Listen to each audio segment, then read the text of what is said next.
So a smart person would probably wait until I'm not sick to make this video, but don't worry about the lack of a face cam. I promise you I look incredibly attractive right now.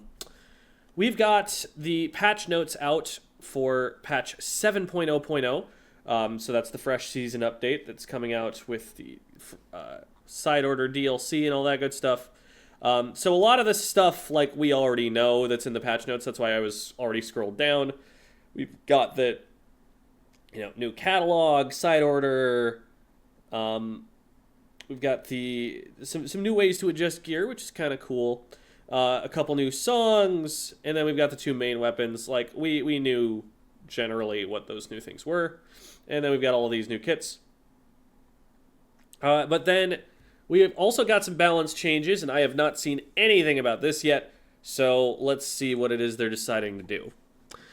So Big Swig, reduce the amount of ink consumed for horizontal swings and vertical swings. Cool. Ink efficiency buff. This was already one of the strongest painting weapons in the entire game. Like, I feel like you need to touch more than just this niche if this weapon's going to be better, but I don't know. Maybe there's something to this. Maybe this gives someone something.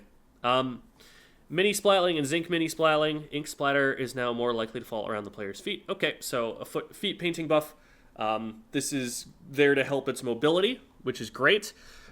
It is a splatling, so it's always going to be a little bit on the slower side, but being more certain that it's going to paint its feet when it does decide to paint using the main weapon, especially since the zinc kit isn't going to have a sub that paints its own feet for it. That's always going to be nice. Gloogadoolies increased the radius of the ink splatter at the point of impact. Okay, so it's a painting buff for the Gloogas, which is great. The fire rate is something that causes this weapon to not paint very well, so having this buff is going to get its special a little bit faster, which is always a good thing for it. Is this going to change it significantly in terms of its viability? Probably not, but it is definitely something that will be helpful to it. So I'm on board with that. Reflux increased the amount of ink consumed for up to the first charge level. Why are they nerfing the reflux? Oh, you know what? This is based on the Koshin tournaments, because they always run a reflux there. Okay, so they've 17% is big too. So this is essentially they're nerfing the tap shots. Up to the first charge level means just spam painting. So it's going to be significantly worse at doing that, and that's honestly probably going to make it a lot more difficult to run anywhere other than Turf War. And Turf War was, really the only place that we were seeing a lot of use of it anyway, and that was just in Japan, mostly. So I'm not a huge fan of that, but I understand where that came from. That, again, is probably just based on Koshin results. 52 gal gets a points for special nerf? What? It did not need that. That's not an especially high-value special, and it's not a weapon that's been particularly dominant at any point in the game. So I don't really see why they felt the need to do this. And N parries getting... why? N parries getting that nerf is baffling. I don't understand why anyone would ever think that that weapon needs that nerf, that that weapon needs a nerf at all, or that that was anywhere near a priority in terms of game balance. That's...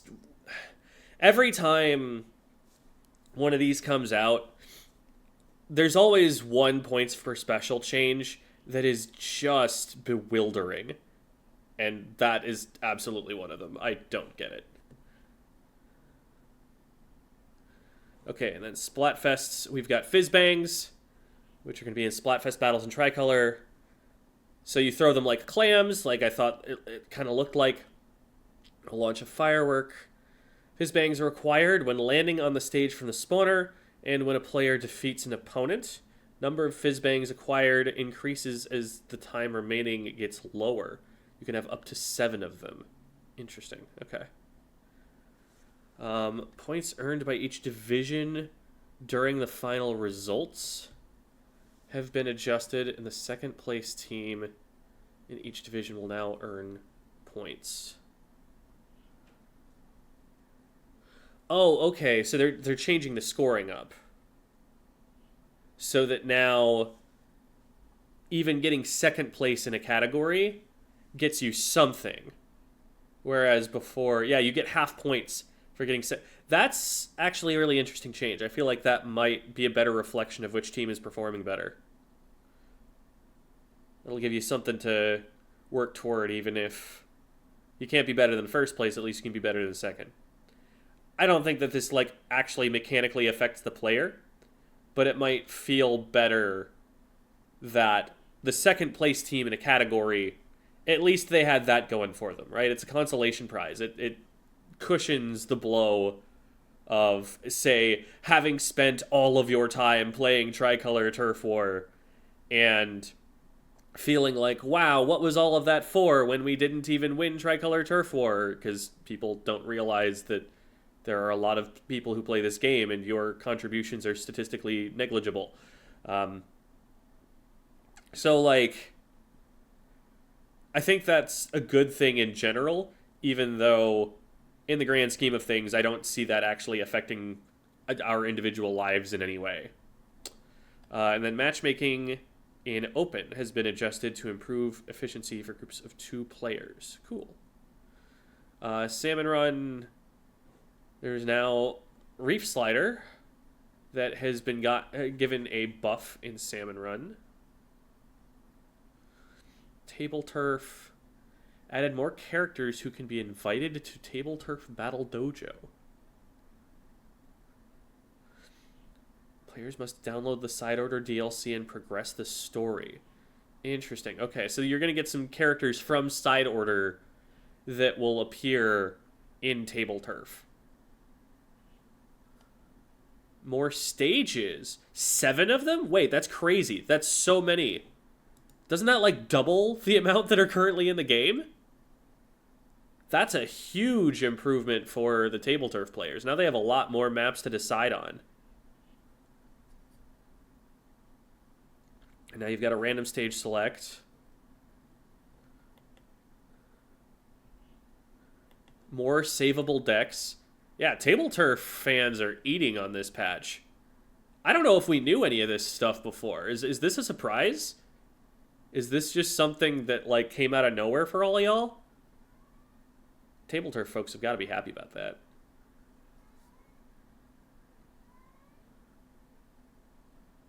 Oh, there's another Wonder Crust journey, that feature that I definitely remember to use. Then there's Tournament Manager, which is getting food tickets as potential prizes for tournaments held on it.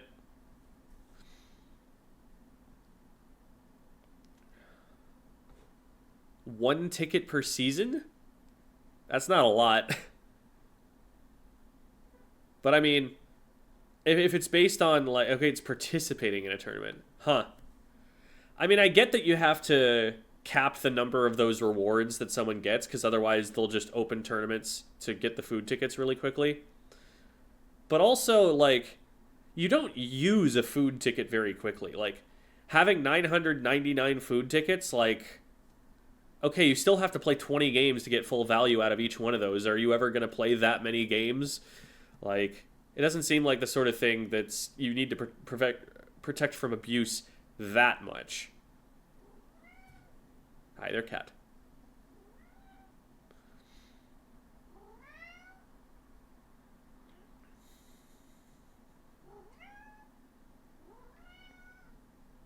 Prevent stage reuse option. Oh, that's cool. So randomly chosen stages get removed after finishing a battle on that stage. If that's in private battles and not... oh, that's in Tournament Manager. Darn. Okay. I was going to say, if they put that in private battles, that's actually going to be so helpful for running scrims. Because that's something that, like, I just generally want to do in scrims anyway. So that's nice. All right.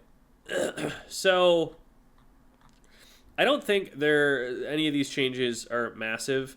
I think Reflux players are probably the ones that are most impacted by this, because this sucks for them.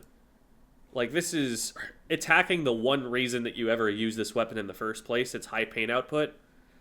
And that's just because its one niche use case happened to be the one that Nintendo were looking at the most. It's not to say you never see it in any mode ever, but it was definitely much more favored in Turf than any place else. And so it sucks that the weapon has to suffer for just that one thing that Nintendo were looking at the exclusion of everything else. Both of these nerfs are weird and unnecessary, but also probably won't hurt that much. I don't think that'll change their positions too much. And then I think the other buffs, Gluga, that might make a difference, but the others I feel like are probably less likely to matter. We'll have to see. Gluga's painting more is a big deal. That is pretty good, but I remain unconvinced that they'll just immediately hop into the top level use or whatever. So yeah, huge stuff for table turf players. Some minor stuff for the comp players in terms of balance changes, but remember that we're also getting all of these new kits, which is always going to have some kind of impact on the balance. I could see the meta not actually changing that much based on what we see here. The new E-Leader kit is probably the one that's going to matter the most. Maybe the Knot kit. We'll see about the Knot there, but unless any of the new main weapons end up being really, really strong, I don't think they have the kits that are going to carry them. I think that if either of these two weapons are really good, it's going to be because of the main weapon exclusively.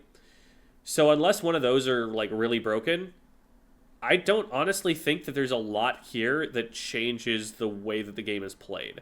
You've got one other possible kit for the E-Leader, which you weren't running for its kit already anyway. You've got another kit for Nautilus, which again was already mostly being played for the main weapon and not for any other aspect so much.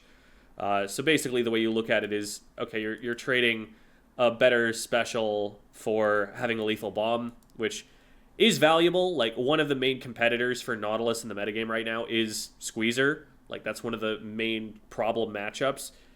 Shredding a wall is very important for it to be able to do, and it couldn't really do that super reliably when it has to, like, get a charge and use its main weapon to shred that wall while it's being shot at.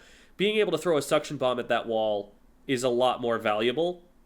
It's also useful for making up for the Nautilus's downtime. While the weapon has to be charging, if you have a hitbox that's threatening the opponent in the meantime, that can be something that you can play off. It's more reliable on defense that way. So there's a lot of utility to having that suction bomb, and I wouldn't completely rule out its use elsewhere. But again, we already have a Nautilus in the metagame. We already have an E-Leader that's seeing some use. Like, I don't think that any of this stuff actually probably changes much of how we play the game. All the way down to the multiplayer list. I think for the most part, we get new kits, and table turf people are happy, salmon run people get a little bit more, and that's all the impact that this really has.